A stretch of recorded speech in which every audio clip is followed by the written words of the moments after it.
All year round, Frontier Home Products and Design has what you need to make your home comfortable and beautiful. Relax on a new timber tech deck designed by Frontier's experts. A new fireplace from Frontier Home Products Fireplace Gallery adds warmth and serenity to any home. Beauty and versatility at Frontier Home Products and Design Center, 4213 Peachtree, East 5th, next to the Bayfront Highway. Frontier Home Products and Design Center. Discover a new frontier. PA contractor number PA039007. From baggage claim to pajamas in 10 minutes. Erie International Airport. Fly with ERI.com. Fly Erie International Airport to Charlotte on American Airlines, your nonstop gateway to the world. Also, we have Breeze Airways flying nonstop to Orlando and Tampa, Florida. A great low-cost carrier providing excellent service to the regional community. Fly Erie International for your travel needs. Fly with ERI.com. Welcome to TalkErie.com's Joel Natale Show, Erie, Pennsylvania's daily podcast. Every day, we tackle the biggest issues that the Erie, PA region faces. Stay informed and involved as we advance the narrative of Erie. Now, here's Joel Natale. Today, we're going to get into a little bit of a political research conversation, and I want to welcome to the program here Brian Vogt. He is doing what's called the Democracy Listening Tour of Red America. Welcome, Brian. I appreciate you being on. Yeah, thank you for having me on, Joel. All righty, let's get a little idea of your background here. Your bio says you've been working on strengthening democracies around the world for over 20 years. Sure, yeah. And so much of my professional career has been doing exactly that. And so what does that mean, right? And so that means, going to working with a country on maybe training their election administrators, or it could be trying to encourage a free and independent media, in other countries, or it could be training parliamentarians. That type of thing is what I've done. It's for a good part of my career. How do you get into something like that, Brian? What was your major in college? So I was a poli-sci major in college. So I've always been into this sort of thing. Yeah. And what got me into it was, I'll tell you just one story. I'll tell you a bunch of stories during our call here, but one story that'll be interesting is I was right out of college. I was teaching English in Indonesia, so that was what I did right out of college, and I was there. And at that time, this was under a dictatorship. Basically, it was the Suharto dictatorship in Indonesia, but it was a burgeoning economy. Like things were going well in the economy. And I was living there, and things seemed to be going fine. And one time I had another American came to visit me. This guy was visiting for like a week, and one of my students, I was teaching English, teaching college there, and one of the students said, hey, there's a pro-democracy demonstration going on at another campus. Do you want to come? And so I asked this guy who was visiting me, hey, you want to go to this pro-democracy demonstration? He said, sure, let's go. And so the next day we get on a motorcycle and we go over to this campus, and they're marching in the streets with signs and so forth. The Suharto is a dictator and so forth. I have to leave soon, but he sticks around with his camera. You may see where this is going, but he sticks around taking pictures. I'm supposed to meet him the next day or later that evening. He's staying at my house. He never shows up. Wow. And never shows up that night. The next day, I start calling around to like police stations going around. And it turned out that essentially the equivalent of the secret police in Indonesia had taken him and were holding him at like the local, the nearby, sort of central police station. So I went there.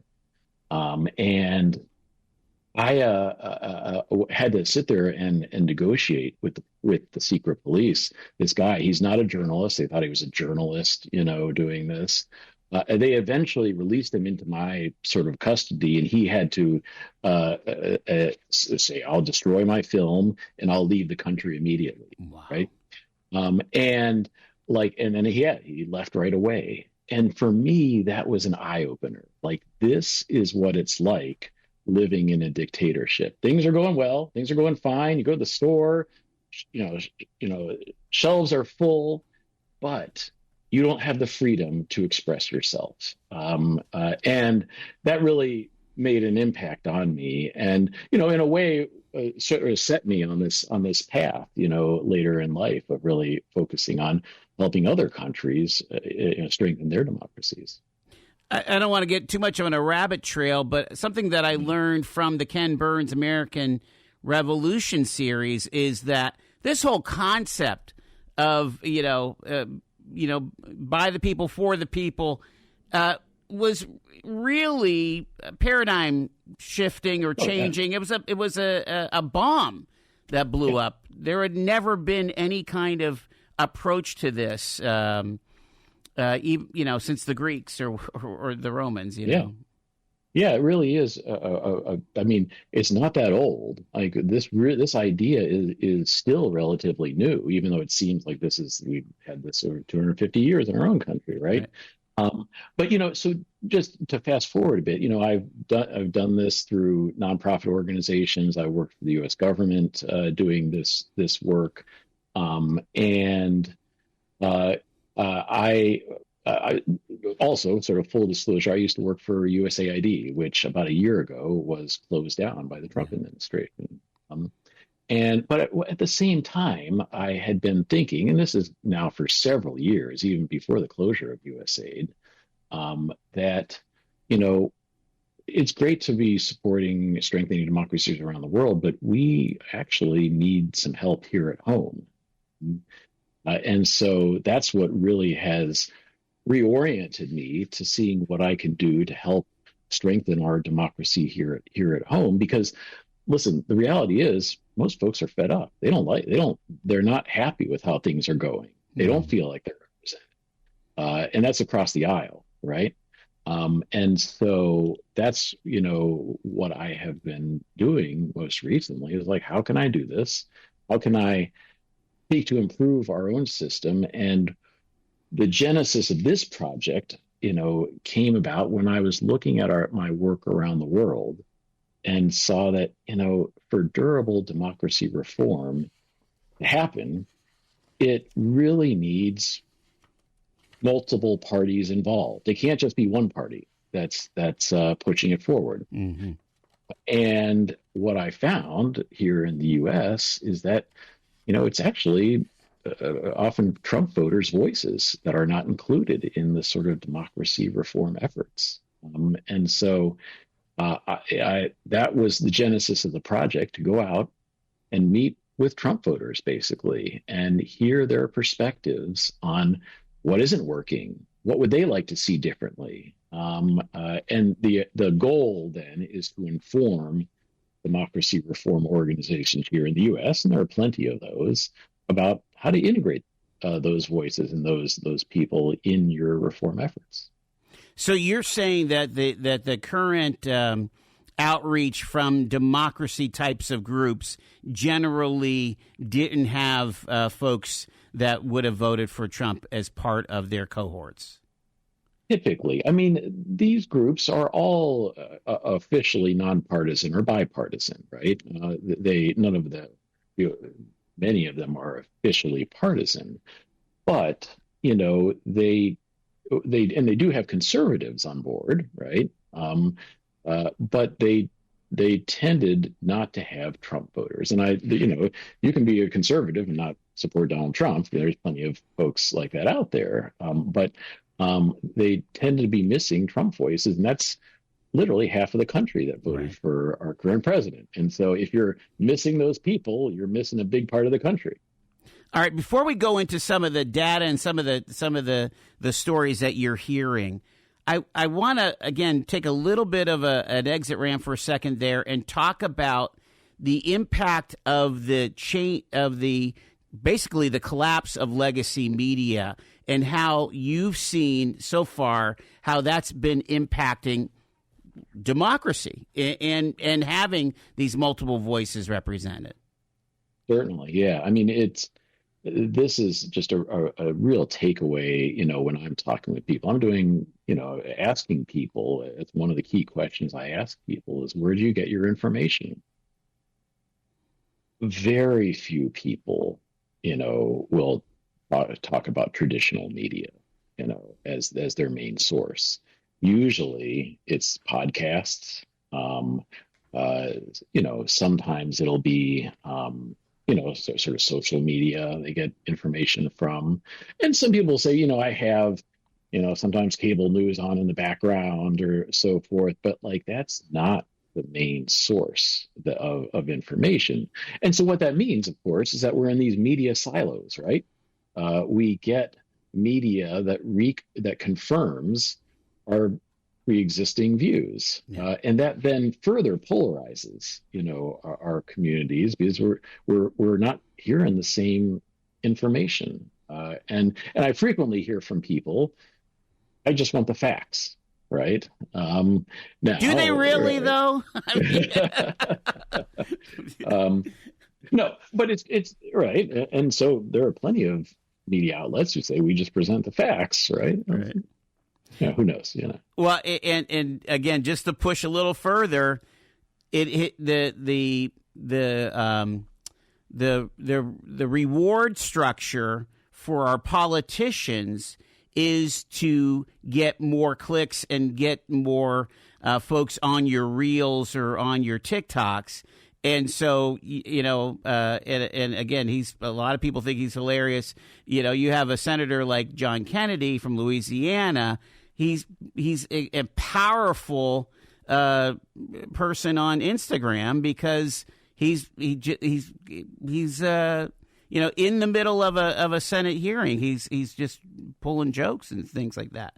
And there's a lot of accusations about different folks from both the left and the right kind of playing to the social media crowd. Oh, totally. I mean, it has become, your effectiveness in Congress or elsewhere is often judged not on how well you legislate, what laws you pass, but what sort of social media attention you get. Yeah. And so that's a real challenge we face. Brian, where's home? Are you in the D.C. area there, sir? I am in the D.C. area, but I should, as an interesting aside, I actually do have Erie roots. Oh. Yeah, my mom actually grew up in Erie, and so I have plenty of memories of coming back over Christmas and visiting Erie, and in the summer I have memories of going to Waldameer and going to the Erie Zoo. And I remember for Christmas, we were always excited about coming to Erie over Christmas because we knew there would be snow. And that was always really exciting. Yeah, there's no doubt about that. Exactly. So I have Erie roots, but I'm in Washington, D.C. now. Does Erie? I know there's several counties across the country, but we kind of like to tout ourselves as being the bellwether in the bellwether. Does that reputation echo throughout the Beltway there? I've heard many people say that, when I said, oh, we went up to Erie to talk with people, they said, well, that's the bellwether, area of Pennsylvania. So it's something I've heard from others that I've mentioned about my travels. Your this project that you're embarking on, the Democracy Listening Tour of Red America, I'm just kind of looking at your deliverables. This is a very sizable project. Are you doing this by yourself? Do you have a team? Talk about that. So right now it is me, and I am doing it. I have sort of tried to work along with a number of sort of intermediary organizations that have helped, right? So there are groups like a group called Braver Angels, which isn't active, I don't think, in the Erie area, but active in Pennsylvania and around the country that's trying to sort of bridge the red-blue divide. And there are plenty of organizations like that have been helpful in helping me identify good interviewees, and so forth. But it's largely driven by me, and I'm the one who's going out and doing the interviews and so forth. Yeah. You're saying in the listening tour that you're attempting to go beyond the talking points and explore personal narratives that drive perceptions of U.S. democracy in red America. So, again, at that 30,000-foot view, are you hearing folks kind of regurgitate some of the lines that they might have heard from, let's say, conservative media if they're Trump voters, or is it quite a bit more thoughtful than that? Yes, and yes.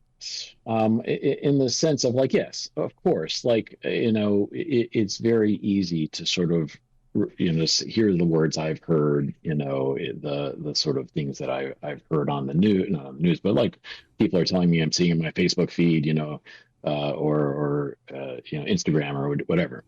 And so that's the default, I think, for many people. But what I've tried to do is dig a bit deeper, and I'll give you one example. This isn't from Erie, but this is when I was in my hometown in Kentucky. That's where I grew up. And I asked a guy there who I was talking with. He's an Iraq War veteran, and he is someone who is a longtime Trump supporter, but also very active in sort of veterans affairs. He was involved in the VFW there, and he had talked to me about how he periodically would go out and like find veterans who were living on the street and would try to get them back on their feet. So sort of a civic, community-minded guy. And I asked him, I said, what does democracy mean to you? And he said, well, to me, it means equality. And I said, well, okay, are we following through on that in our country? And he said, no, I don't think we are. And here's what happened to me and why I think we're not following through on that. And he described that he had been a manager at a call center. And in his role as the manager at the call center, there was some type of administrative error. One of the people that he was supervising was given time off that she didn't actually accrue, and she was an African American woman, and he had to break it to her that she actually didn't have the time off that she wanted. When he did that, she became livid, and she stormed out of the room and lodged a complaint against him. And the complaint was that he had called her the N-word, that he was making fun of her children for their race, and that that was the sort of manager he was. And so he, when this sort of happens, he was put on leave from his job. Ultimately, he was vindicated in the sense that they had found out, they determined that he hadn't said these things, but for whatever reason, he still had to leave, right? Wow. And I don't remember the details. Mm-hmm. And he said to me, we're seeking equality in this country, but my identity, and he was a Latino. Okay. My identity is being used against me. It's being weaponized. And so I feel like we're moving in the opposite direction of equality. And for me, like, that's the sort of story, the personal experience that I'm looking for. And it was very powerful, I thought. And so, that's what I'm after.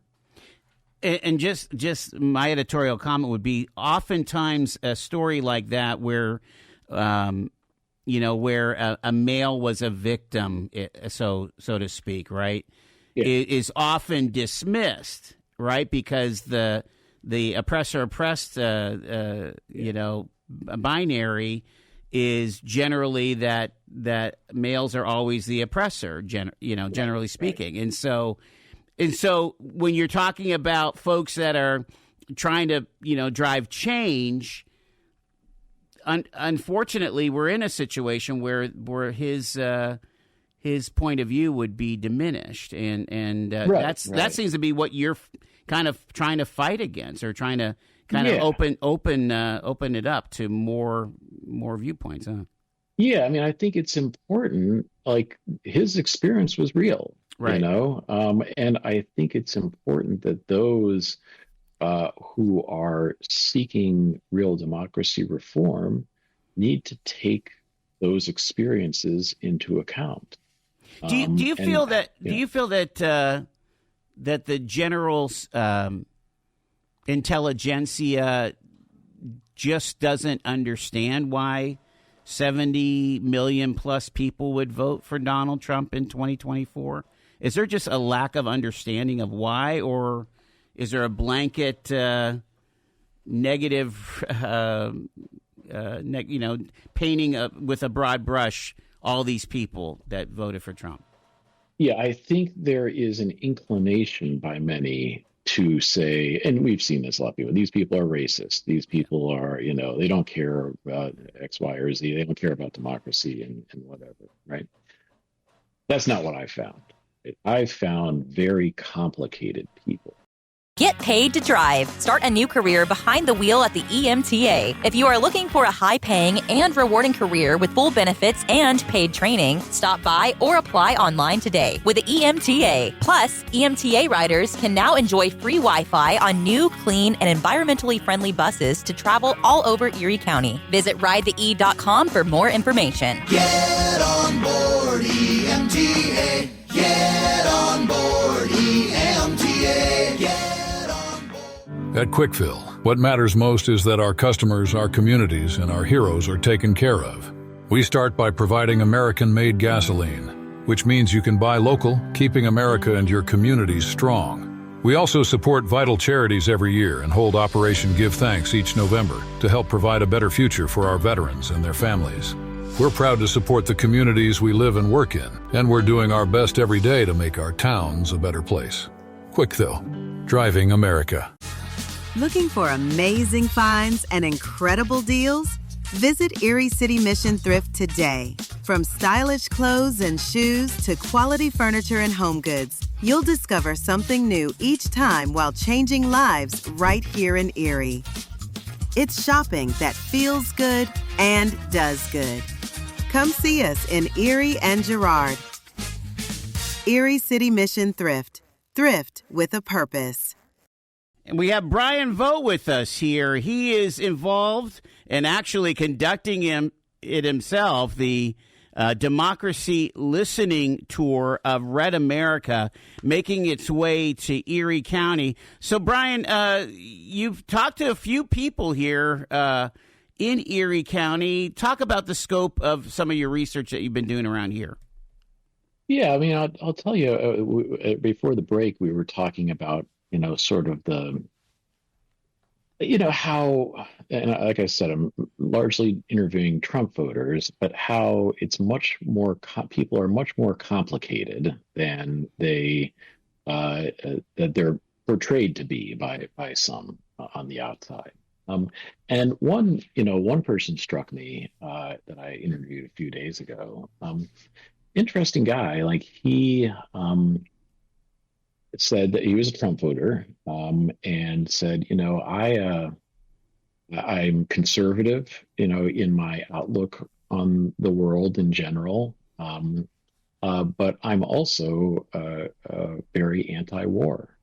Mm-hmm. And this is certainly a thread through Trump supporters, is people who don't want us getting involved in foreign entanglements. And so he said, I had voted for Donald Trump for sort of thinking that he had a, conservative, business-oriented outlook, but now I feel betrayed.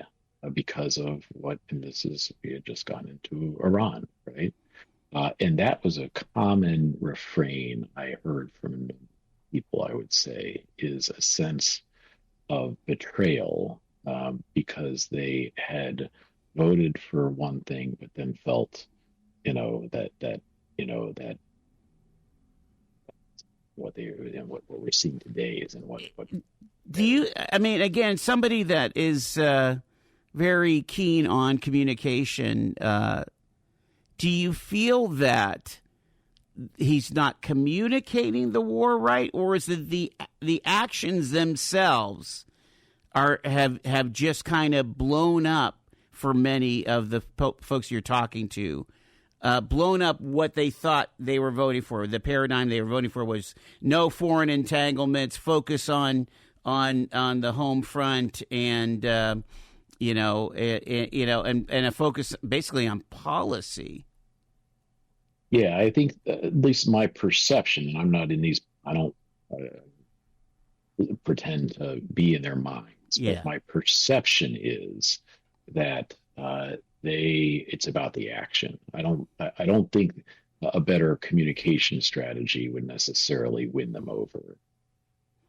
Yeah, that's just what I say. Yeah. Again, this is my editorial comment. Sometimes you look at the Secretary of State and he's like, he's just rolling with what's been being thrown at him. But anyway, when you obviously you have some connection with your mom being from Erie, but and of course Erie having that reputation of being a bellwether. But, it's funny, having lived here nearly my whole life. I think I was gone a total of 6 years of my adult life out of the last 50. And the issue is that we were always kind of, Pennsylvania and Erie County in general were always kind of the heartbreaker for the Republicans, right? Went for Obama twice. Never voted for George W., right? 2004, we voted for Kerry. And so, when Trump comes along, he just activated a whole different, maybe inactive voter. I mean, kind of a big deal book around here was the Great Revolt with Selena Zito, right, from Pittsburgh, of writing about these Erie voters and so on. And then now to have the Trump, Obama, Trump, Biden, Trump scenario in Erie County is kind of whiplash, politically anyway. Yeah, I mean, I would say almost everybody I spoke with, nearly all Trump voters in Erie, one of the common themes I heard from people is feeling that their voice doesn't matter, that they go out and vote, and they do that. That's their civic duty. But there are larger forces at play that are guiding the decisions of our leaders. And I think, that for many of them, they felt that Trump would be to some degree immune from those other forces, right? And what are those other forces? Well, the big one is money, right? There is a sense, and Trump had argued this, of course, I'm a wealthy businessman. I don't need, the money of others, and everyone else is bought, And so there was, and that's just that's a broad, I would say, observation of both people I've spoken with in Erie, but everywhere else also is, I'll vote, but the politicians are responsive to other things, and usually it's money. It could be, the deep state. Or it could be elites, elsewhere, but those are the ones that matter and not me. And that's a real breakdown in our system. Yeah, and it's the opposite of democracy. If the exactly. game is already fixed, then what's the point? Right, and that's why that's the common refrain. The system is rigged, right? And people totally agree with that, and they see it every day.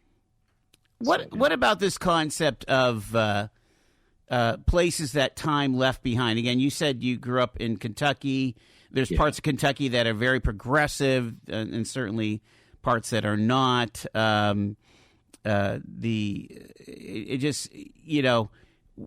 What's been interesting is during COVID and during the Biden administration, because of the affordable care, not affordable care, but the big bill that just kind of just sent tons of money out there, kind of goosed the inflation rate. But places like Erie did really well with that largesse coming in from the feds, right?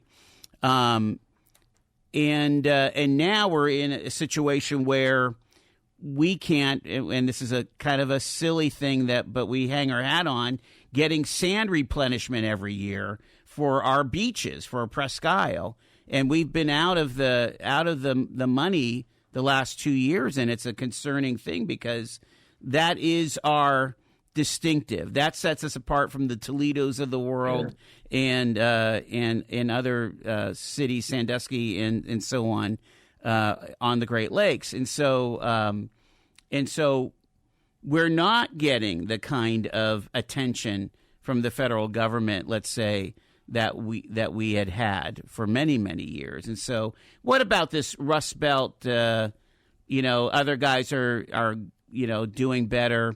Heck, you could say that North Carolina and Tennessee are cleaning Pennsylvania as a Commonwealth's clock, right? Yeah, I mean, I think the economic despair is a real factor in sort of the temptation to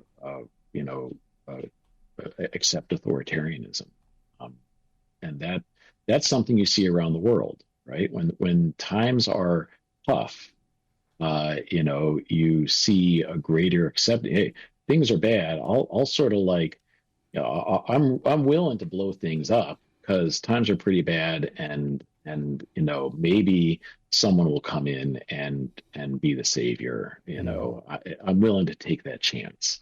And so that's a common thing around the world, and I think that's common. That you see this here in the U.S. So I do think that sort of economic.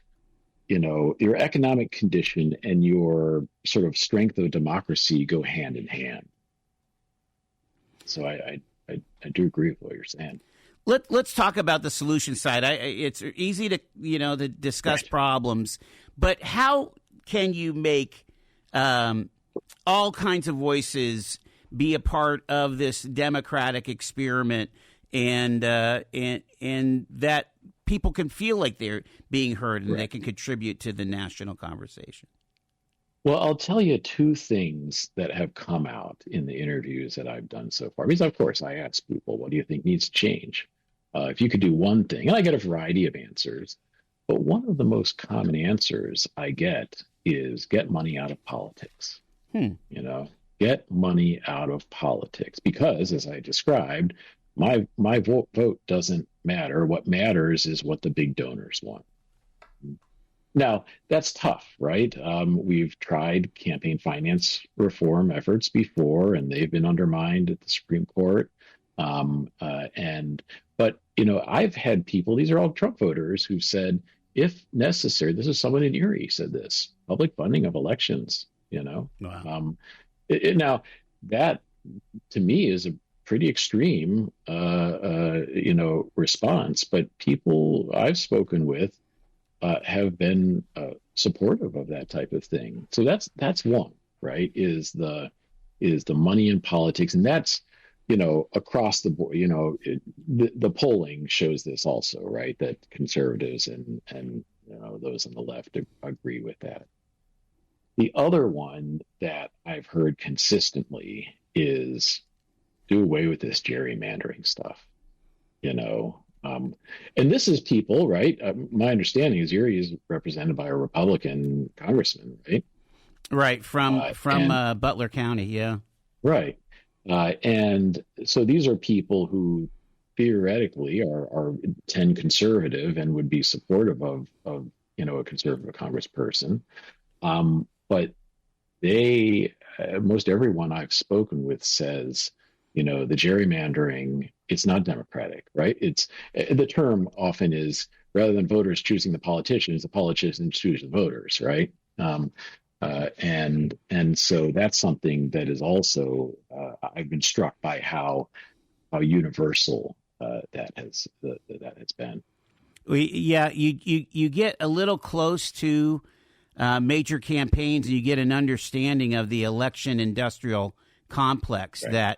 that basically there's a cyclical, I feed you, you feed me. The consultants feed the TV commercial producers, which feed the mailers. They all charge crazy money, and so it costs a minimum. I would think that a minimum for a congressional seat has got to be $500,000, probably more like $2 million to run for Congress every 2 years, which is insane. I mean, and it just causes so much stress on the actual statesmen that they've got to be constantly fundraising. It's right, insane. And they're spending I think the stats are something like 60% of your time, you're dialing for dollars, right? And these are people who are supposed to be legislating, and so if you basically, your job is basically a fundraiser, who are you going to be responsive to? You're probably going to be responsive to your donors. It's not surprising, I guess. We had a state Senate race a couple years back that was $2 million between the two candidates for state Senate. It just I think that's a huge deal. The gerrymandering thing is kind of interesting because we actually have the most purple district right now that we would typically have because I think it was set up under a Democratic legislature. But if we were actually more consolidated, they say it would be redder if we was just contiguous, at least in Northwest Pennsylvania. So let's just got a few minutes left with Brian Vogt here about the Democracy Listening Tour. I want to talk about your deliverables and how people can learn from all of these efforts that you're doing here, Brian, because, again, there's a lot here. Yeah, so I mean, these are still sort of early days, if you will. I've probably done 25 interviews so far, and I need to get more than really get a good sense. And I've hit a handful of states, but yeah, the idea is that I would publish sort of a long form essay that would identify, here are the sort of lessons learned from this. I would supplement that hopefully with some video.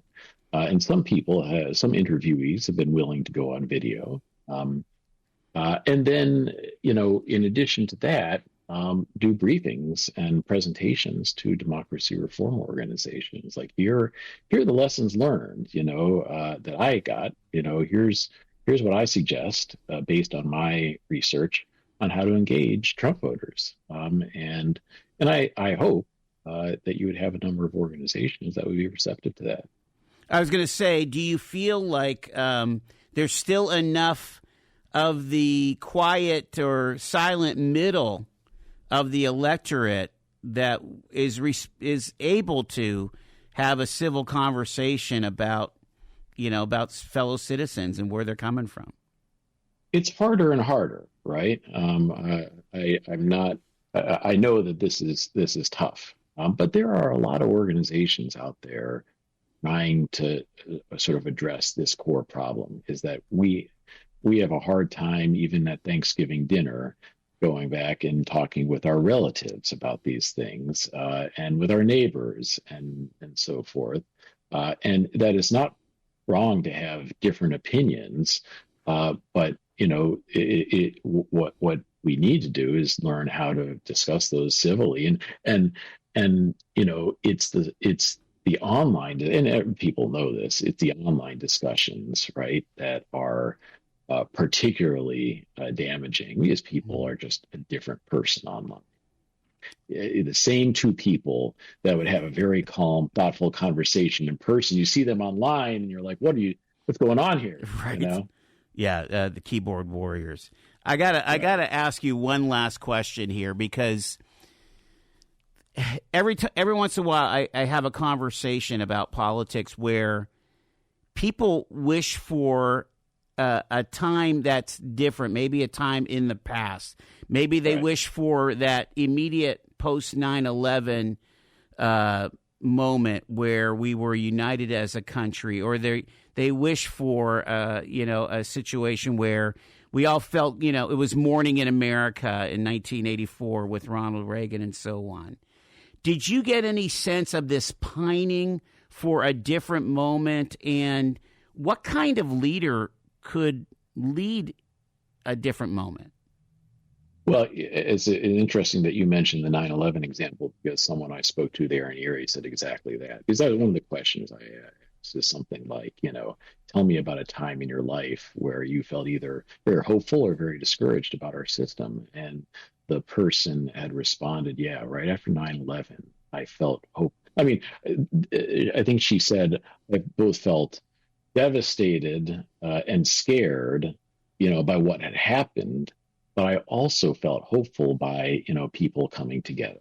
And so, but you also do have a lot of nostalgia for even an earlier time of citizen legislators who, were working on the farm and took 2 years off to come be a elected representative and then return back to their farm.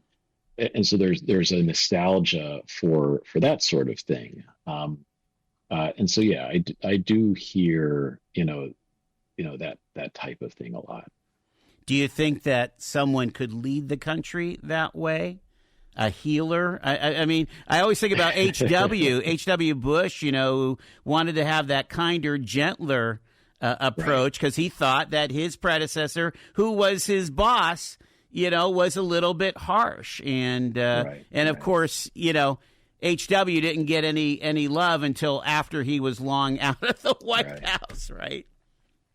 I do, I'm all like, you have to be an optimist, when you're dealing in this stuff. And so I'm ever hopeful that, those sort of leaders do come along. But I think also, like, we shouldn't sit around and wait, right?